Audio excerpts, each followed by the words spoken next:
So it just takes me a minute. It's going to get me over to Zoom, to Facebook. And then every time when somebody else is sharing screens, I need a second to figure out, even though everybody else has seen the Zoom, for me to get back to Zoom.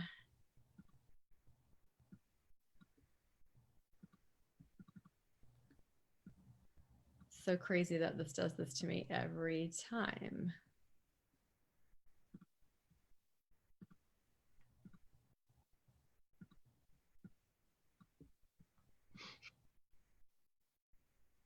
Give us just a moment, everyone.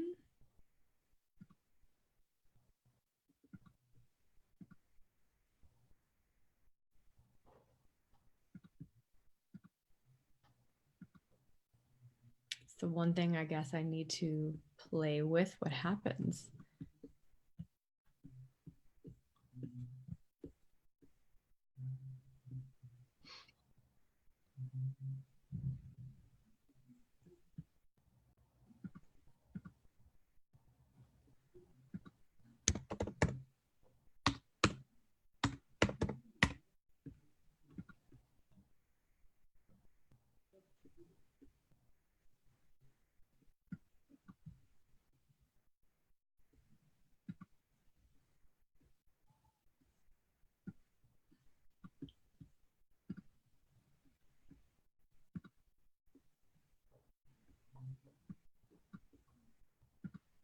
Let's just hope this doesn't start a second one. Spence, on your computer, what do you see right now? Your shared screen, right? That's all I see. Okay. Awesome. That's what I see. Okay. So I don't know why I have to like restart it. All right. So we're going to give it one more minute. Thanks everybody who is currently in the event for joining. We're going to be just starting off in absolutely 1 minute. And man, I just can't stop looking at these pictures in front of me. I'm like overwhelmed. These changes, it's just so wild. And I know we have a few people already on, so thanks everybody for joining. Just to let you know, you guys are all muted, so we cannot hear you. And it is 5 o'clock on the nose. So we are going to go ahead and get this started. So first and foremost, everybody, welcome so much to our webinar series. This is Wellness Revolution educational webinars that we do weekly. And our goal is to bring you educational content that it can help you in your life, maybe the life of a friend or family member, or someone in your community that might need this information. So please feel free to share this afterwards. We really appreciate that. And if there's any topics that you want in the future, reach out to whoever has invited you, and we're happy to try to educate and meet the needs of everybody out there. So welcome. And today I have the incredible privilege of introducing not only this amazing gentleman that's made this transformation, however, he is first and foremost a dear friend of mine. We have been colleagues in physical therapy for the past 16 years, and it has been absolutely wild to see his life, especially over the past 6 months. Spencer and I first met each other as physical therapists, and I'll introduce myself. I'm also a physical therapist, Kellie Lupsha, and have my own practice in Laguna Niguel, California, but I'm a true wellness advocate, teaching people to become the CEO of their own health. So over the past 16 years, Spencer and I have, oh my gosh, just had an amazing time becoming such great friends. But more than that, I have watched Spencer struggle and attempt to lose weight at least probably a half a dozen times. And I think many of you out there, if you've gone to even try to lose 10 pounds, 20 pounds, it's hard, right? And you end up gaining it back and maybe gaining more. And the journey is difficult. And what everybody, I believe, today is realizing, there's so much more behind it than just an initial weight loss. So you guys, today, Spencer, in the last 6 months, things have changed. So different. And I really want him to open up to tell us what has been different for him in the past 6 months and how has he been able to make this transformation? Because as you guys can see, this is like well over 100 pounds. This is not an easy feat whatsoever. And so, without any further ado, I'm truly going to turn this over to Spencer so he can share with you guys a little bit about himself, take us through this transformation, and some daily habits that really might help you get on the right foot. So, Mr. Spencer Goff, take it away. Thank you. Thank you so much, Kelly. Thank you. It's an honor and privilege to be on here with you. And thank you for hosting and having these wellness seminars. It is such an honor to be giving back. So thank you so much. So yes, I've known Kelly for many years now, and we've become great friends over time, and I'm loving all the fun that we get to have together. So I am Spencer Goff. I'm a doctor of physical therapy. I have been, for the past 18 years or so, I specialize in treating patients affected by stroke or brain injury. And over the past few years, I've kind of gone into the health and wellness space as well. And as you can see from my before pictures, I definitely needed some help in the health and wellness area of my life. And so, like Kelly said, I definitely, in the last 6 months, have really gotten in and changed my habits. And that has really made the change for me as far as the biggest portion of that transformation that you see on the page there. So that picture from my heaviest were several years ago. And as Kelly said, I've struggled. I've gone up and down over the past few years, and then really got serious the last 6 months. And so have really been able to make this beautiful change that I'm super happy with. And hopefully I can help some of you along the way with this, this discussion on changing your daily habits. I'm going to be speaking mostly about from the health aspect, but really daily habits, as you know, they are a life changer for all transformations that you want to make. So let's look at what habits are. So habits are defined as one, an acquired mode of behavior that has become nearly or completely involuntary. Basically, it's just happening, right?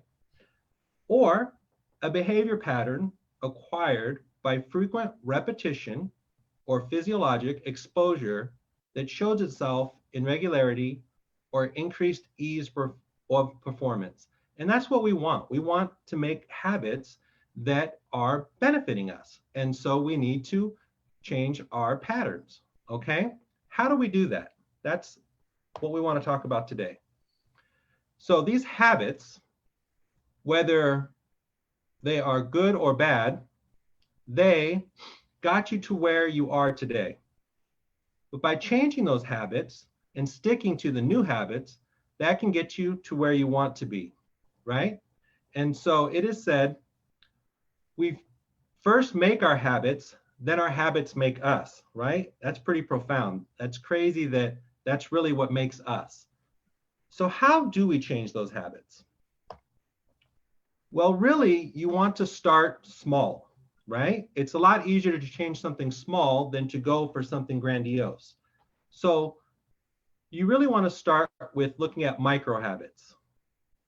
So these micro habits can be so small that the choice that you make is so easy that you have no excuse not to do it, right? And by consistently doing those habits, those micro habits, over enough time, you will institute that change. And by having those micro habits be so small, you can always add a plus to it, which would be like an additional repetition or something. So what do I mean? Unfortunately, most of us have jobs where we're sitting at a computer all day and we're basically just on our bottoms all day, right? So let's say a micro habit is, I just want to get moving. So maybe I'm doing one squat every hour. That's small enough. That's easy enough, right? That's a nice, easy micro habit. We do it frequently enough and it becomes a habit. Now the plus comes in when we say, okay, I'm feeling a little more oomph today. let me do 2 squats. So maybe every hour you're doing 2. That's the plus. So you start small and you can add a little bit to it, okay? So that's how we're installing these new habits. Now, one of the things that's very, very, very important is continuity. Do not skip days. Do not skip times, or else it's going to be very hard to install this habit, right? So the most important part of these micro habits is to not miss a day. The simplicity and small amount of time required for your habits should always allow you to be able to complete it. Now, we're all humans, so it's very likely that you're going to miss a day, right? So you got to get right back on it and get right back on that continuously, right? So do not skip, because if you start skipping days, then that becomes your habit. So get right back onto it and keep track. Check yourself off on the calendar if you need to. Whatever you need to do to keep track, to keep the habit continuing, right? Now, And Spencer, I was going to ask you for yeah, yours because I think visual for people is so strong. sure. So in creating your habit, did you have either like a calendar like this or in your like daily notebook or schedule that you used that you actually like checked off things, like to actually your brain was like, I did it. Okay. Because without kind of that visual recognition, you might go, oh, where did yesterday go? And I didn't do it. Like, what was your kind of cue for that? For my cue, for one of the things I do is I meal prep. So that's one of the easy things for me. So I meal prep. And so my checkoff is actually having done it. So I will have I done my, because I do veggies and I do a protein of some sort.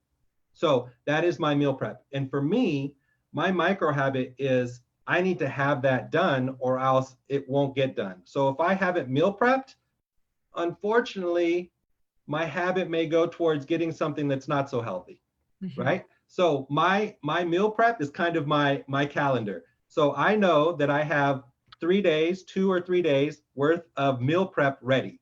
So that's kind of my visual there. So if I look at my fridge and I don't have it, okay, time to make more. So that's my little calendar there, if you will, for that particular habit. Right. I love it. Wow, that's great. And then you might be getting to this later, but in the earlier slide, I know, and it could have just been there that there was like 66 days under the habit. Yeah. And historically, some people say, you need 2 weeks. Some people say 30 days. Some people say 60 days. And I'm hearing now sometimes like 90 to 100 days. So what would you say? I mean, for yourself, you've been on like, 180 days or more, which is fantastic. But what kind of did you find of when it got easier for you? It definitely got easier for me after a week of it, and it was starting to happen, right? So as you see in this next slide, nice segue actually, Kelly, into how does this happen, right? So for the micro habits, average of about 66 days to get it installed, right?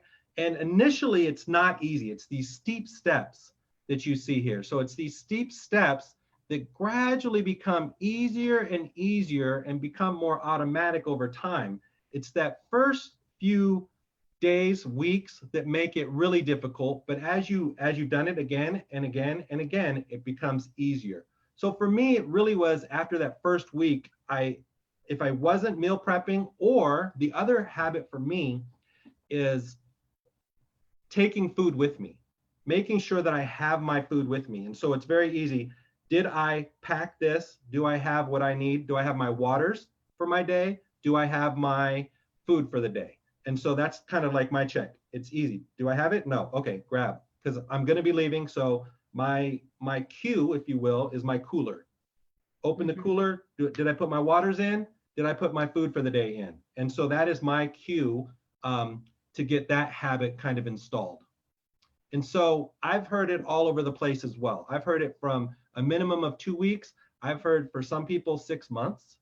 And so what the program that I'm showing you here, it's 66 days-ish to really instill that habit. Fabulous. But you see that it's very steep curve when you're getting started, then it becomes easier and easier as it becomes obviously part of your habit. And it just becomes automatic for you. Yeah, love that. Gosh, anything that can become automatic and we don't have to have that conscious processing of thinking about it and we have less, less effort, the Exactly. better. Right, exactly. And that's the key. That's the key, making it automatic. It's like default mode, right? What do you want your default mode to be? It's awesome. Exactly. And that's the habits that have established who we are now. And so if we want to change, we got to change those habits to become that new default. Cool. We can upgrade it. Okay. So how do we get there? So you have the cue, routine, reward loop. So whatever cue we're going to use to basically start that routine, and that routine is our new habit. So whatever habit we're trying to instill, that's the routine here. So we have a cue of some sort, our new routine, and then our reward. So for example, let's say that the cue was, one of the things as part of the program that I'm doing is eating every 2 to 3 hours. That wasn't normal for me. I didn't normally eat every 2 to 3 hours.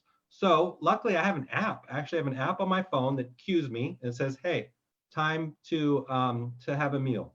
Great. So I have my cue. My routine is then having that meal, that small meal, every 2 to 3 hours. So now I'm having that habit of that meal. The reward is that I'm satiated now, right? So now I'm not going these long periods of time where I have an insulin issue or anything like that. So now I'm having that reward of health.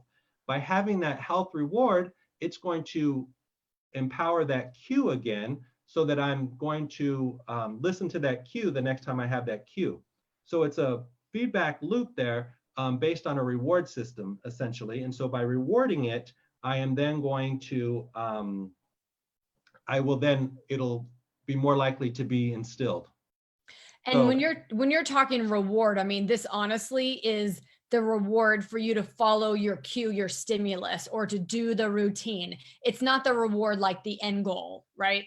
not the reward of the end goal, it's the reward for that little tiny micro habit, which is getting me to my end goal. And I we'll get to love that in a that. second. Yeah, Yeah, so because I it's think people need that, right? They need to see a little bit more reward right away on a daily basis, weekly basis, or whatever that is. And it's right. not, you're not looking long term will happen if you follow your daily rewards. Exactly, right. So then that's exactly it. So this micro reward, if you will, is leading me to my end goal, my end reward that I'm really going for. So I'm doing this little loop that is going to get me to my bigger end game, my end goal. So to really instill this for the long term, like you were just asking about, basically. So let's say that my cue is my smartphone alarm, right? So it's got a cue for me to eat. So that's my routine, is my micro habit now. I'm eating every 2 to 3 hours. Then my reward is I'm full, which is getting me to my long term, which is my healthy weight. So that is creating that micro habit, but that micro habit is feeding into my larger goal, which is that healthy weight that I'm striving for. So it is a mini loop, then it's going all towards that end game, that end goal, that my why am I doing this? It's all feeding into that. Okay, so that micro habit is now, you see how it's feeding into that long-term result that I'm looking for. Awesome. Okay. Now, so when you are going for these healthy habits, right? So the habits that we're going to do, we want to take into consideration these three things. So anytime you're trying to form a habit, you want to know, is this habit appealing? So do I really want to do it? So obviously, if it's a habit that I want, then it's going to be appealing, okay? So is it appealing? Is it achievable? Is this habit that I'm trying to change, is it achievable? Am I able to do it? Also, this habit that I'm trying to form, is it easily activated? Is there a cue, a prompt that reminds me to do it? So you want to, one, is it appealing to me, this habit that I want to create? Is it achievable? Can I do it? And is there a cue, a prompt, something that's going to get me to do it? Okay, so take those into consideration when you're developing a habit, whether it be for health, whether it be for financial goals, whether it be for personal goals, for your relationships, whatever those habits may be. Okay. So Spence, before we jump off this slide, could I say for somebody, if they're looking for health and maybe not necessarily weight loss, Sure. we could use an example like we want to improve our sleep. So there's a cue on our phone, maybe at like 8:30 to dim the lights, turn off, technology, start a routine, whatever that may be. Your routine is everything is shut down, you wind down, you have another maybe alarm at whatever time to say 10 o'clock, you have to be in bed, right? Then obviously you're say sleeping till 6, so you're getting 8 hours. So your instant reward is you feel pretty good when you get up. And then your long-term, right, to instill this habit day after day, your long-term would be your brain's functioning more, you're decreasing your risk of neurodegenerative diseases because we know we sleep and repair during our sleep cycles. And so we're functioning more optimally. That would kind of be the same habits for the cycle? Exactly, because you're still going for that health. Instead of healthy weight, you're going for just your health in general. And we'll talk about it in a little bit, but sleep is one of the most critical elements for our health. And so that's a great example. So just instead of that long-term investment, healthy weight is just your health in general. So that's a perfect one. Love it. Okay, awesome. You'd use that same loop. Perfect. Okay, so creating these healthy habits. So there's going to be a stimulus, and then you're going to respond to that stimulus. For example, if there is a donut, so many people, that stimulus, the response so quickly is, give me the donut, right? And so really what needs to happen is it's what happens in between the stimulus and the response that is the key to all of this. And so when I learned this caveat, I was enamored. So we need to stop, challenge, and choose between that stimulus and the response. So we don't need to just react. We are able to think about what we want as our long-term goal as opposed to just reacting. So in the slide here, you see we have the stimulus and the response, but instead of it just being reactive or automatic like the lizard brain, or emotional, oh my gosh, I'm going to feel so much better if I have this donut, oh my goodness, the Labrador brain, we can stop, challenge, and choose, and then choose a response. Perhaps we still choose to have the donut. We have a choice, but we need to stop before that stimulus of just taking that donut and say, does this align with my health goal? Yes or no? Maybe I need it at that moment, maybe not. So as long as you're making a choice as opposed to just reacting on an emotional level or just on an automatic level, you're taking it to that higher human thinking level and you're choosing. So you may choose sometimes to have the donut. Hopefully, if you're really thinking about, does this help me in my long-term health goal? Not so much.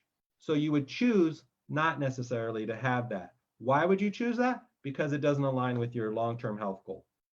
And that's one of the huge things is with dieting versus trying to change for a better health is when you're dieting and you start to lose some weight, you have met some of your goals, so you kind of slack off. But with choosing a healthy lifestyle, transforming into that, you are always going towards that. So even if you've lost some pounds or you've lost some inches or you're feeling better in some respects, is that donut going to help you towards that health journey or not? So that will help you choose that as opposed to, oh, I've lost a few pounds, I can cheat a little bit, but it's not going towards your health goal. So really changing your mindset on that. Wow. So you're really asking yourself, like, what would a healthy person do, right? Like, who am I? Who do I want to become? I am that person. Healthy self. Exactly. Yes. Me, my healthy self. What does my healthy self choose? So I have me now, but my healthy self chooses not to have that. So it's not like, and it's funny too, it's like, can you have that? Can you have that? I could have whatever I want. I am choosing, because so many people ask me, like, can you have this with what you're doing? Can you have this? It's like, I can have what I want. I am choosing to have a healthier lifestyle. I'm choosing not to, but I could have it if I wanted. Yes, gosh, you know what? Even, I mean, working in a hospital, we've all, you and I back in the day, there's always in the break room so much stuff around, right? So Always. for many years for me in my life, I chose to not eat that. And people used to say all the time, oh, but Kellie, you can afford it. And I'm like, no, I just choose not to. I don't feel good. I don't want it. Oh, but you should have it. Like, Right, exactly. so I love that whole just changing the whole thinking, transforming that just healthy mindset. I love it. Exactly. So, do you have a plan for change? So, any plan that you have, you need to have a blueprint, a plan, some type of idea of what to do. Okay? Now, I'll relate this back to our training as therapists and our training as specifically for our specialty of stroke and brain injury. Our mentor, we had a mentor. That mentor was able to guide us, and he had a plan. So we were able to learn that plan. That plan, instead of healthy foods, would have been therapy, a specific therapy. And you and I together were a community of support for each other as far as, how do we treat this patient? How do we do whatever? I'm doing this or whatever. So it's very, very important, whatever you're planning on changing, whether it be in this instance, my health, right? So my health stuff, there is a plan that I am following. I have a mentor, a guide, a coach who's helping me. Obviously, there needs to be healthy foods, and I'm learning about which foods are healthier than others, which ones are good in this phase while I'm losing weight, which phases while I'm maintaining my weight, and everything like that. And there is a huge community of support of people who are also in this health transformation journey with me that I can reach out to and that have reached out to me. And it's an amazing thing doing things together. It makes all the difference in the world as far as how to make that change. Yeah, wow. So many of those pieces in our life, I feel like in certain aspects are missing. And that's why we never end up with a permanent change, whatever that may be. Could be something we want in education, could be something we want for health, it could be something that we just want for a relationship. But definitely having that community of support is really critical. And I think together, you and I have seen that in many facets of our life. Oh yeah, definitely. Yeah, having that community is huge. So consider these areas of habit formation. These are specific to, because we're talking about health transformation. These could be different ones for different things that you're looking at. But habits of health, weight management, right? So having a healthy weight is really one of the best things that I could do for myself and for my family and my loved ones. So having a healthy weight is one of the biggest, most important things that I can do for myself. So habits of healthy eating and hydration. So what's healthy for me to eat? Making sure that I'm getting at least 64 ounces of water, if not more for my size. And so the habits, for example, like I said, I have my cooler. My cooler, I have at least 100 ounces of water that I bring with me every day. And so if you've ever seen me, you see me toting around my little blue tote, and it's got at least 100 ounces of water in there that I drink every day. It's got my food with me. So I have my habit of eating well, as well as my meal prep that I do all the time. Habits of healthy motion. We talked about that a little bit. What if you just got up and did a squat every hour? And heck, do 2 squats every hour. Then it could build up and build up and build up. You building up that habit. We talked a little bit about healthy sleep, right? Sleep being one of the most critical aspects to our overall health. And Kellie elaborated that great example for creating a habit with the sleep as well. Healthy mind. So working on yourself. Self-development is huge, but healthy mind also knowing that I have a plan. I have this. I have the habits that and if I do this habit and I continue to make that habit, then I will have the change.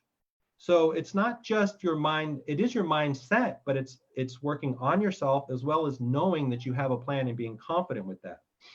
And then habits of healthy surroundings. Like Kelly mentioned, unfortunately, in the break rooms when we were in the hospital, you always found unhealthy food. It was without question. Every time there's donuts, there's Danishes, there's candy bars of some sort. So if I want to change the habits of my surroundings, I want to be around like-minded people that are healthy. That's going to increase my likelihood of success. Not having all these unhealthy things around even my house. Not having, okay, when I open my pantry, am I going to see these things that used to tempt me before, or have I gotten rid of those things? Your surroundings are huge. If you're not around them, you're much, much less likely to be going for them. It's not just the items, it's the people that you hang around with. It's who's influencing who, right? So that's a big deal as well. All right, so what habits do you need to change or install to transform your life? It doesn't have to be just health-minded. It could be, like we said, it could be finances. It could be your relationships with others. Micro habits over time will give you those habits that you want to whatever you are trying to go for. Oh my gosh. It's you guys, it's interesting. I think many of us are hearing, because of 2020, the year perfect vision, people are really talking about habits. If you have not if you haven't read a book, it's called Atomic Habits by James Clear. He talks about many of the key points that Spencer just reiterated for all of us.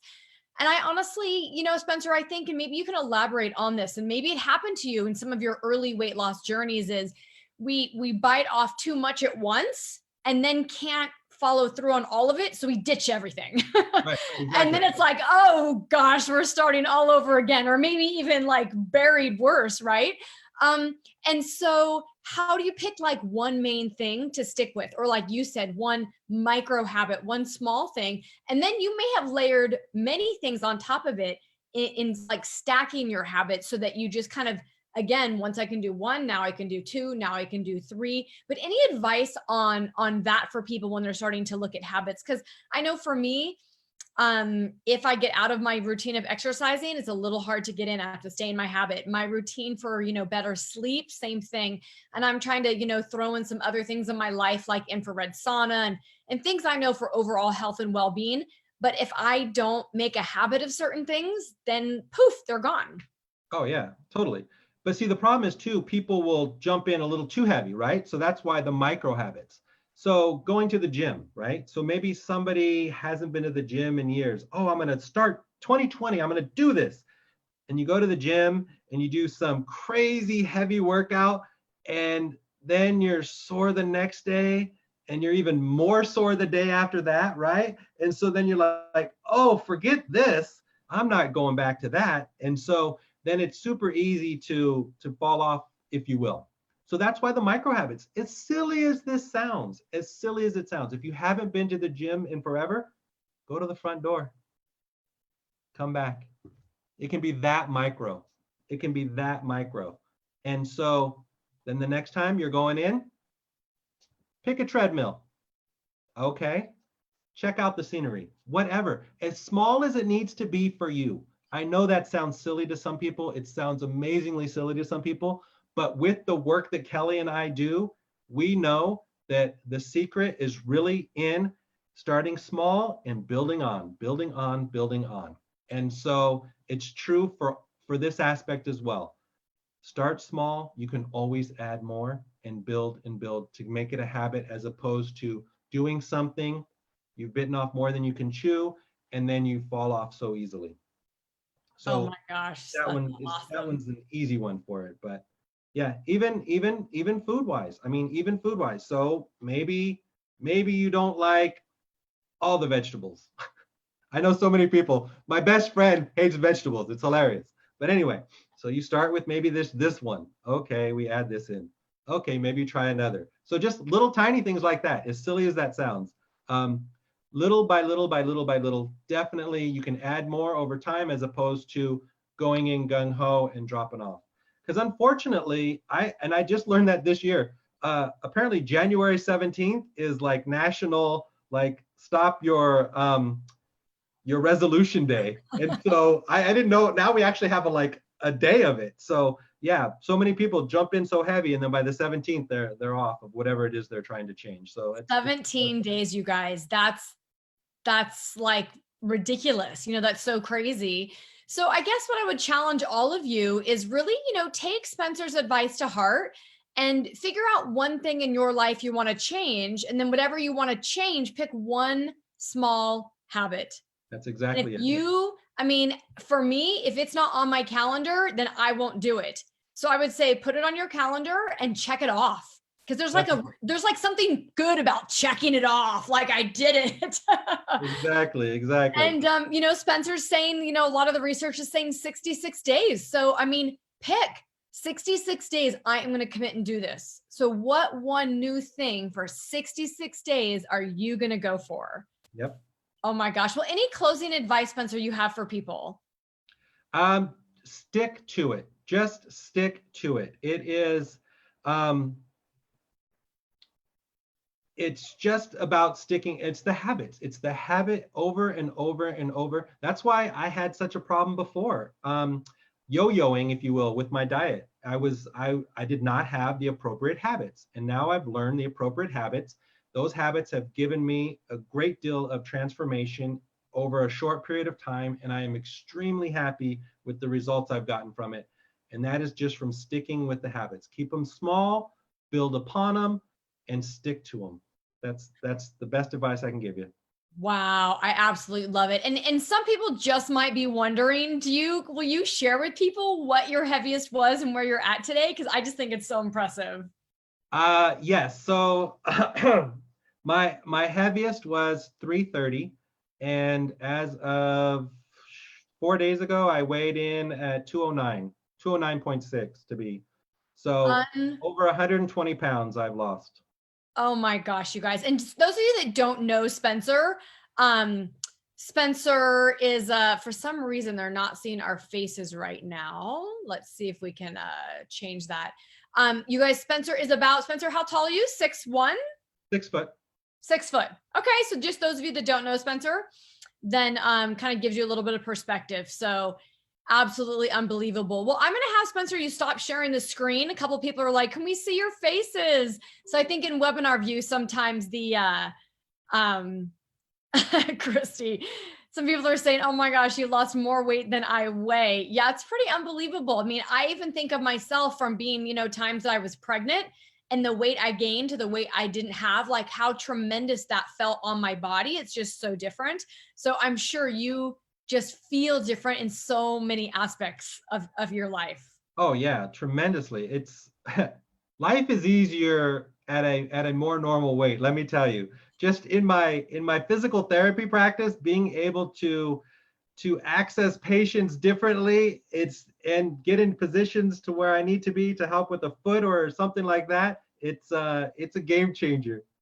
Oh my gosh. Well, you know what? I just know for all my dear friends and family, I want health for all of us, right? Because I want us all to be around a really long time to enjoy life together. So I am so, so grateful that you've been able to have this transformation. And I really hope help so many other people out there know that they can do this. So I'm going to ask all of you guys, please share this with somebody that you love, that you care about. If you want more information, reach out to whoever invited you onto this webinar. You can get connected with Spencer or connected with more information, because this is life-changing and it doesn't have to be hard. You just have to have the stick-to-itiveness, the drive to want to truly improve your health long-term. Yes, and I'd be more than happy to. So anybody who reaches out to me, I'd be more than happy to let you know what I'm doing. And I'd be more than happy to share and help in any way possible. And again, Kelly, thank you so much for these wellness seminars. They are fantastic, and I'm very happy I could help. Excellent. All right, everybody, we are going to sign off. And again, please be sure to reach out for more questions or any further information or education that you need. Have a wonderful night.